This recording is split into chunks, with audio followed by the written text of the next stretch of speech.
Some people like to keep one journal for everything. I've discovered over the years I really enjoy having a whole ecosystem of journals. Today I'm going to share the different journals I keep and how they serve the different purposes of my life.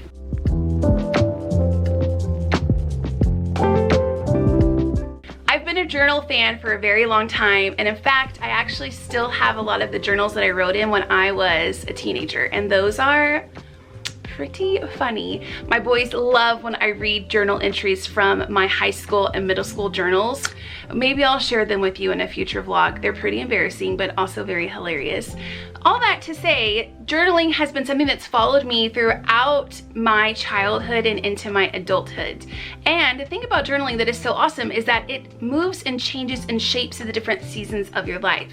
You're going to see that in this stack that I share. Some of these journals they're very specific to who I am as a person and where I'm at in my life. And that's the cool thing about this, is that you can tailor it for you. You don't have to do journals just like I'm doing. You can have a completely different ecosystem that fits your life. I'm gonna share the ones that I use the least often first, and I'm gonna save my top favorites for the end.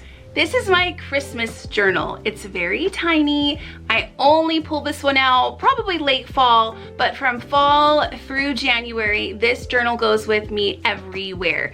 It is a sloppy mess. There's pages of lists and notes in here, but it is kind of like a memory book of Christmas pasts. In here, I write gifts I've purchased for people, things I need to buy for people. Maybe I've purchased something and it needs another component to go with it, like maybe batteries or something like that. I'll make note of that. If there's a gift I purchased and I've hid it, I do that all the time. I'll hide things and I forget where I put them. I track that in here as well so that I can remember where I've squirreled things away. This journal acts as my support system. It's like my second brain during the holidays, and it's got my back, so I don't have to carry so much of it around. So don't use this one very often, but it's still a very loved and much leaned upon journal whenever the time comes. This journal is a really good example of a chameleon journal. This journal has been so many different things. So don't get stuck on why you have a journal and what the purpose is of that particular journal. There's no rules. You can change them. Just as your life changes and you have different needs, your journal routine will probably change as well. So this has been a meal planning journal. It has been a journal where I just kept up with daily thoughts. I've ripped pages out of it and turned it into another journal, and right now, because it's a little old and a little banged up, I'm making this my traveling notebook. So if I was to go to a doctor and I had questions for the doctor, that would get written in here. If I was to go to a meeting of some sort and I needed to take notes, the notes would go in here. If I'm watching something that I'm learning and I need to kind of keep up with what I'm learning from whatever I'm observing, that goes in here. I track different health things in here. It is so messy. The handwriting is all over the place. I'm not worried about aesthetics. I'm writing really fast when I'm writing in here, so there's no structure or plan. Sometimes I will type notes out for something that I need notes for and I don't want to handwrite it. I'll print them out and then I will safety pin them in this notebook and take it with me if I'm needing the notes for something. So this is really kind of a workhorse notebook. I pull for this one on a pretty regular basis, and I think I'll just keep using her until she says no mo, and then I'll replace her with something else, but she's working fine for right now. This year, as I was building my journal ecosystem, I spent a lot of time thinking about my past journaling practices, and I noticed that when the journal itself was larger in size, I wasn't as good about keeping up with it, and I think it was because the size felt a little intimidating to me. Too much space to write, too many things to fill. If I didn't have a ton of time to fill all of those pages up, I didn't feel as pulled to get it out. Also, it is so lovely to fill a journal. Just close the back of that book. Know all of those pages have your hopes and dreams and thoughts of the year. And sometimes when the journals are massive, it can take multiple years to have that completed journal. So I decided to downsize a lot of the sizes of my journal this year. And this is one of those examples. My typical daily journal was a lot larger than this one. And this one feels so nice. I can sit down and have just a few minutes. I can fill a page. If I just write a paragraph, that's okay. I don't feel like I'm wasting a ton of the space on the journal. And I picked this up at Barnes & Noble. I prefer to pick up journals in person. I like to see how they open. and I like this one was more of a flat lay, and I like the spacing on the pages as well, and it wasn't expensive. That's another tip I can share. If you're just getting going and you don't know if it's something that you're gonna keep up with, don't spend a ton of money. You can find journals everywhere. In fact, a lot of the journals that I have that I'm gonna share today, they are spiral bound. I don't love a spiral bound journal, but they're affordable and they're what I already have on hand. So I'm just gonna use them until I don't need them anymore, or I fill the pages and then I can upgrade to something else. Don't feel like when you watch all of these awesome journal ecosystems that you need to have these really expensive journals. Test it out first. Go in with a simple approach. If you really love it and you want to upgrade down the road, you can take those pages off and glue them in your nicer journal if you want to. We're going to move on to yet another spiral notebook, but this one I feel like is a little different because she fancy. She real fancy. This is a Vera Bradley notebook. When I was teaching, I had a student gift me a Vera Bradley notebook. I felt so special. The paper was so thick. I love that the covers are so hard, and the design that she had picked out, my student had picked out for me, was so cute. It was just leaps and bounds nicer than my typical spiral notebooks that I'd use stuff for, and I've just been a fan since. So my Christmas notebook is also a Vera Bradley notebook, and there's something I really like that she does about her notebooks besides the nice cover and the thick pages. They come with, I mean, I think most of them come this way. There's a margin at the top, and then you have your page to write on, and it just lends itself for list making for me. In my mind, I think it works well. I can title whatever the list is and date it, and then I can do my list down here. So I use this one specifically for to-do list. If I'm working on a project and I have multiple steps, that goes in here. Something I need to do around the house, maybe I have a weekend of a lot of housework I need to do, that goes in here.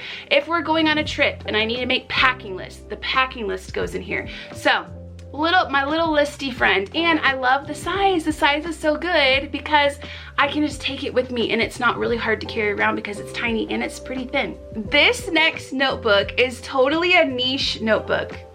Not everybody's gonna want or need a notebook like this, but this notebook makes me so happy. This notebook, first of all, it has, well, let me hold it the right way. It has birds all over it. Love me some birds.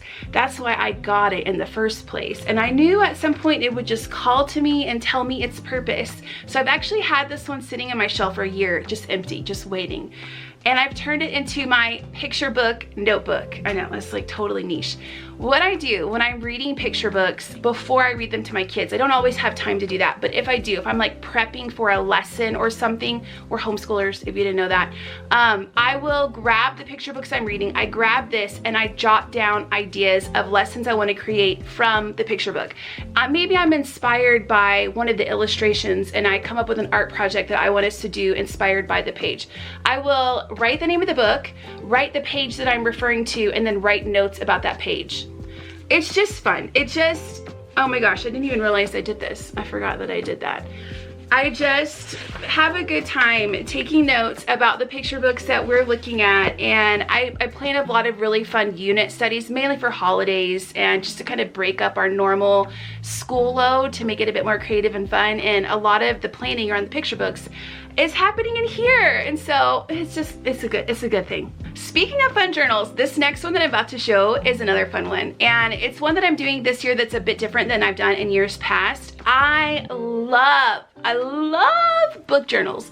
Those are some of my most favorite journals to look back on, but gosh darn it, I could never keep up with them. I was so good. I was all in until about April or May, and then I would just stop working in them. And I think it was because it was my approach. I love to print the covers off and include stickers and write thoughts. I spent so much time on each book I read, it became too daunting because I read a lot of books. So this year I'm simplifying my approach, and I'm not only having a book journal, I'm turning this into an entertainment journal. I picked this up at Barnes & Noble. Again, I like to buy my journals in person if possible. I love this. That's why I was really drawn to it. So what I did was I've divided this journal into several different sections. The beginning is my book journal section, and I had fun just kind of putting stickers and being creative with it, which is something I really loved about my book journals from past. all I'm doing is just notating the books that I've read. I write the title of the book, the author, I give it a star rating, and then I move on. I've already created layouts for that type of journaling. And then I figure as time goes on, if I want to do more, if I want to print out all the covers and put little book stickers in there, if I want to do a whole layout about a book I really connected with, I can do that. Or I don't have to. So I'm hoping I'll keep up with this a bit more than I have my past book journals. Then I created another section for movies that I've watched throughout the year. I love at the end of the year to create a big board of, or not a board, but a kind of spread of favorite books. I'll do another one for favorite movies and another one for favorite TV shows of the year. And I was finding I was really forgetting. I'm really connected with the books that I read. I'm pretty good about remembering that. I could not remember so many movies and TV shows from last year, so I want to start tracking those. So all I do is write the name of the movie, I give it a star rating. I wrote a couple of little words about the movies like wow, or atmospheric, or sweet and mindless. I mean, nothing crazy. And then I've left some pages within this journal to also scrap/journal about some of those movies if I wanted to. So if something really resonated with me and I wanted to add like movie quotes, print the picture of the cover of the movie, whatever, I have room to do that. And in the very back, I created a section for TV shows. Same concept, I'm just writing down the name of the TV show. If I feel pulled to document it a bit further, I saved room for that. I don't think I'm gonna do that for TV shows, but you know, never say never. Then in the very back of the journal, I left a little section for board games. I'm just going to track games that we play as a family, things that we liked about them. I'll give them a star rating. There's an app that we do this on. It's called BG Stats. It's free if you want it, or we might have had to pay a small fee, but you only pay it one time. And normally I will just track it in BG Stats, but I just wanted something a little bit more tangible that I could see, and it was included all within my entertainment journal. This has been so fun. Each time I pull it out and I have something that I get to write down, I've been really excited about it. Just a spiral notebook from Walmart, but I use this one all the time. This one is full of so many notes and doodles. This is my YouTube planner notebook. So I track B-roll clips I need to get, concepts for vlogs that I want to record. Sometimes you guys will leave a comment and it will kind of spark an idea. In fact, last week there was a friend who left a comment about our home and said our home had a heartbeat. I stinking loved that. I thought that was so beautiful. So I wrote down a whole page, our home has a heartbeat, and I wrote down all of these ideas that I have centered around the comment that she left. That's happened a few times. So this is just full of creative goodness, all for YouTube. And it's really nice to have my own spot to kind of track and kind of brain dump some of my YouTube ideas. While I have this journal, this is more of my talk about the things, notate thoughts and feelings, a bit more of a lengthier process type of journaling. One of my favorite journals that I use on a pretty regular basis is my gratitude journal. This journal is made by Paper Source. I really like their journals. I tend to go for their soft cover journals. They're not expensive, because journals can get pretty expensive, but they're not as cheap as like a spiral notebook. I usually get them at Barnes & Noble because again, I like to see them in person, but I love the size of this and it's perfect for a gratitude journal. There is just something about starting your day and writing down the things that you are grateful for. And it can go from big concepts all the way down to little tiny things. This is a practice I hope I have in my journaling ecosystem for a very, very long time. Speaking of Paper Source journals, my junk journal is also a Paper Source journal. I really liked the size of it. It's a little larger than some of my other journals, so it left room for all kinds of creativity, but it has a nice soft cover so that as my journal grows, the cover kind of bends and moves with it. It's called a junk journal, but honestly, I really use it for all kinds of stuff. I add memories in here. I put letters that people give me in here. Sometimes it's memory keeping. Sometimes it's just what's going on in my mind. I grabbed a cover out of a picture book and I cut that up and put that in here. I've really enjoyed doing collage work in here recently. One of my favorites was this winter spread. I just spent a lot of time looking through magazines and cutting out all sorts of things that felt like winter to me, and then created this layout. I don't have any rules around it. It's just whatever feels good to me whenever I get this out. And I usually work in my junk journal once a week on Fridays. It's been a really good practice for me. This is my planner. Is it a journal? I don't know, kind of, I guess. I write in it every single day. I make lists in it. This is where I keep up with birthdays, activities that we have going on, appointments. I write my daily to-do list in here. It kind of helps me stay focused throughout the day. I 100% see a correlation when I'm doing really good about planning my week and checking in with my planner daily versus the weeks that I don't. The weeks that I'm working in this daily, I feel less overwhelmed. I'm better about staying focused. So this is a very loved and much used planner slash journal. It's made by Happy Planner. This is their big size. They do have all sorts of other sizes. I switched to the big size recently. Sometimes I think it might be too much room for me, but I'm also enjoying it at the same time. This year, I took a little time at the beginning of the year and added stickers to a lot of the pages, and I tried to find really funny ones that I wouldn't use in other places, or ones that kind of went with the holiday of what was going on that month. And that's been fun because I don't remember what I stuck on the pages, so it's been fun to kind of each week turn the page and see what stickers I included. I'm a huge Happy Planner fan. These are not really part of my own personal journaling stack, but they are journals that I work in. These are journals for my boys, so they each have one of these, and we just write each other back and forth. I started that with them this year, and so far we're really liking it. I try to give them prompts to get them thinking about what they might want to say. I'll write something or share a story of something I want them to know about, and then at the very end I'll ask them a question, and they can answer the question if they want, or they don't have to, or they could talk about the story I shared, or they can share whatever they want. I just told them there's no rules, you just have fun with it. They could draw a picture in here if they wanted to. Sometimes I will include really funny stickers for them and they'll do the same for me. We'll tell each other jokes on the pages. It's just silly fun, but a way for us to kind of keep that open line of communication. All right, now my top favorite, most loved journaling system of all. It's a journal system that I have had for 5+ years, and that is my photo journal. If this type of journal looks familiar, it's because this is also a Happy Planner. It is also the big Happy Planner. Although I don't use it as a planner, I use it as my photo journal. So this is where I include our family pictures, pictures of things we've been up to. Maybe somebody would print off a photo book, or you would do like little chat books. So this is kind of my take on documenting our family, but it's in a bit more of a tangible way. I write stories in here. I include artwork that they create. You can punch basically anything to fit into these rings. So I usually buy the expander rings because I include all kinds of stuff in here. I love how flexible it is and how creative you can get with the system. And it's a system that I've had going for so many years. I'm not great about doing it on a regular basis. What I tend to do is fall behind, and then I'll order a whole bunch of photos and I'll sit down for a month or so and kind of get caught up. I would like to be in a better routine where I'm doing it on a more regular basis, but I just haven't gotten to a part of my life yet where I can do that. So it's always kind of like a work in progress, but I love that about it. And gosh, we just have so many memories in these over the years. They're the ones that we like to get out when we're kind of flipping through pictures and we're wanting to reminisce on stuff. We'll set these out on the table and kind of just look through them together and just really enjoy them as a family.